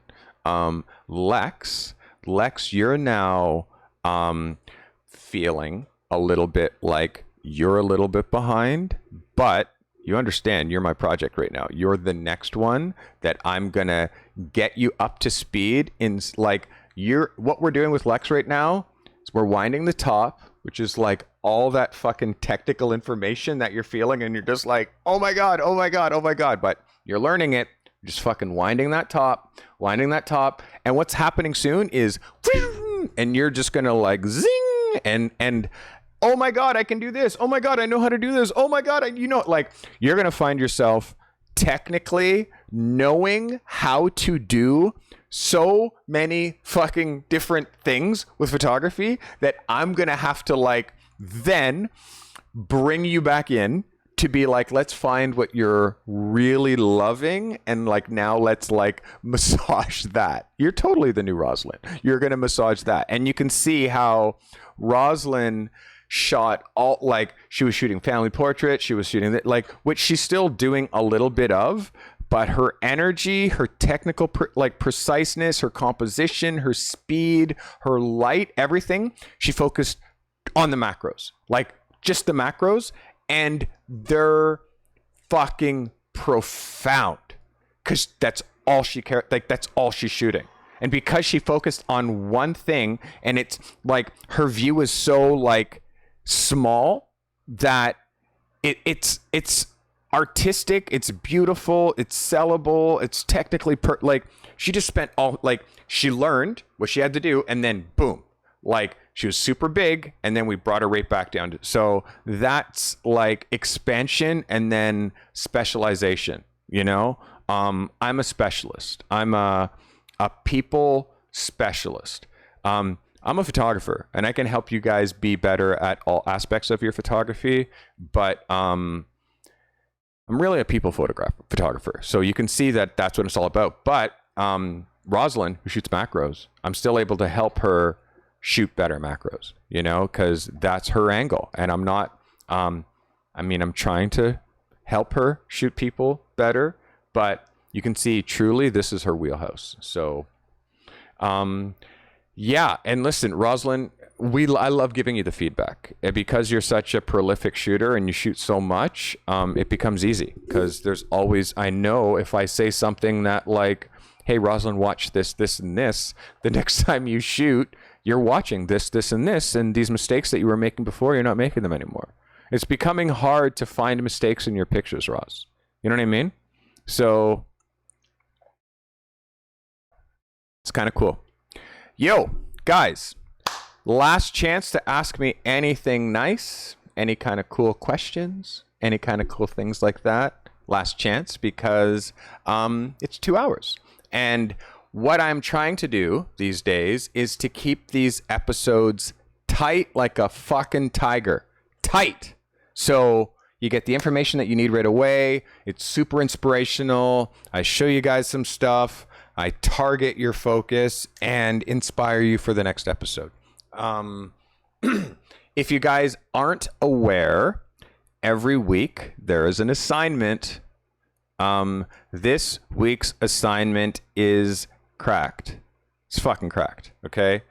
This week's assignment is, I need you to articulate your visual signature. Articulate your rules. How it is that you shoot. Okay? Here's mine. Hi, I'm Carty. I'm a photographer. Oh, really? A photographer? What do you shoot? Well, I shoot magazine portraits. Okay, how?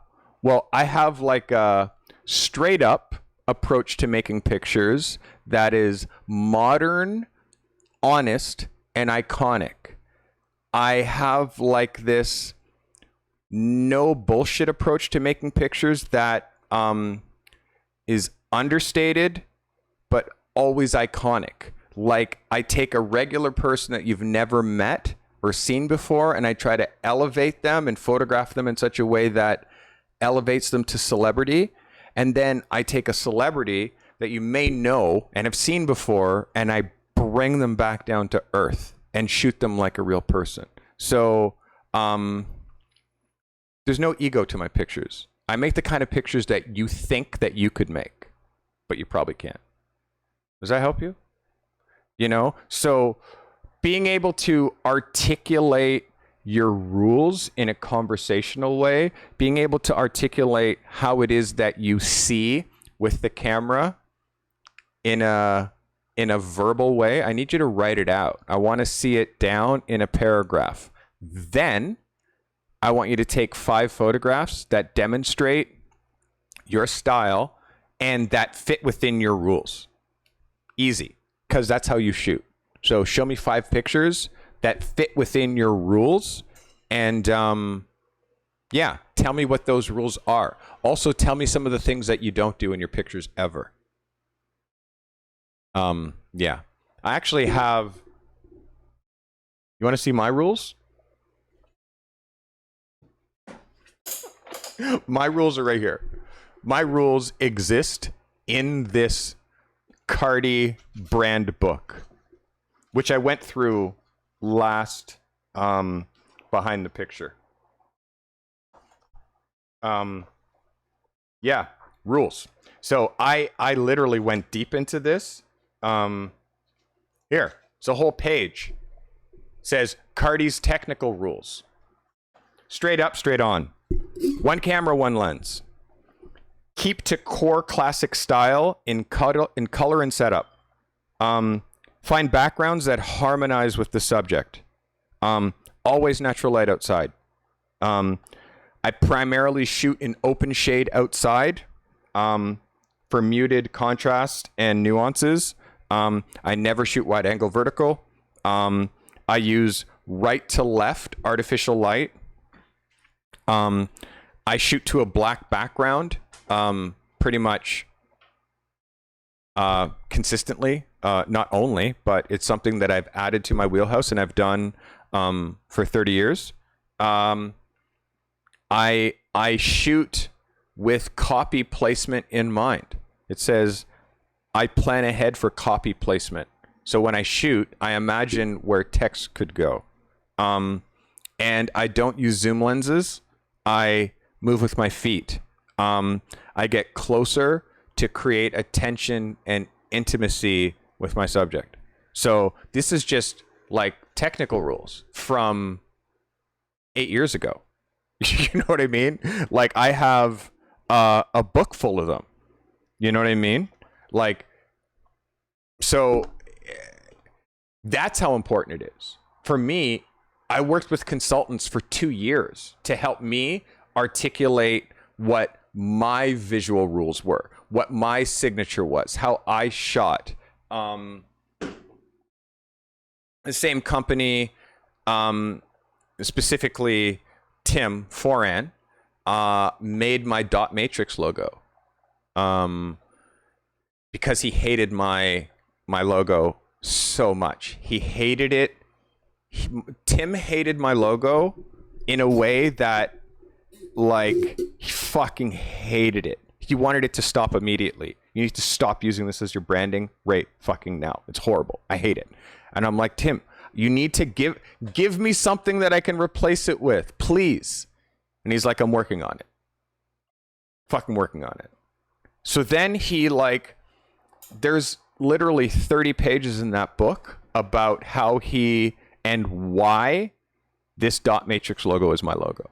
Like, it's so crazy. So yeah, it's important. And again, you can imagine design sensibility, images in contemporary culture, photo technology, all this stuff that we started this episode with is what we're kind of ending this episode with. Design, how important design is. The fact that, yes, Tim designed my logo, but once the Carty dot matrix logo was designed, you've seen how it permeates to all aspects of my business, from holographic stickers that you see here, or fucking sticker on the back of my phone, to like overlays, to like it's everywhere. You know what I mean? I haven't put the Carty dot matrix on a t-shirt yet, but it's just one of those things that that's how serious we have to take our design side of our photography. We have to take it pretty seriously. I hope you guys have enjoyed this episode as much as I've enjoyed delivering it to you. If you like it, consider dropping a brother a follow. If you really like it and you find that this content's invaluable and know that you want to be a part of the Carty crew and watch pretty much everything from here on in, drop a brother a sub, you know? Subscribers is how I keep this ship afloat. Believe me, imagine I make about $100 a month. At this point, 6 months in as a live streamer, I make $100 a month streaming. So your subs is how I make $100 a month. If you'd love to contribute to that, consider subscribing. Sub numbers, I stopped looking at how many subs I have because, you hit 50 subs, you're like, yes, you hit 50 subs. And then 5 days later, you look and you have 33 subs. And it's like, so the emotional roller coaster that is up and down of subs expiring and waiting for people to renew them. If you want to help me with that anxiety, this month it's September, meaning you get 20% off all subs across Twitch as well as gifted subs. So now would be the time to subscribe because it's a fucking discount. Also, as you could see, not even, you can use Amazon Prime. So if you're an Amazon Prime member, you get one free, Amazon owns Twitch, you get one free sub per month that you can use your Amazon sub Prime with it. We definitely get less money when you use a sub Prime than just a regular subscriber because Amazon screws us that way. But at the same point, you're still a sub and it doesn't matter. All of it helps. We're trying to get these shows from averaging between 10 and 20 viewers to averaging between 30 and 40 and 50 viewers and 100 viewers.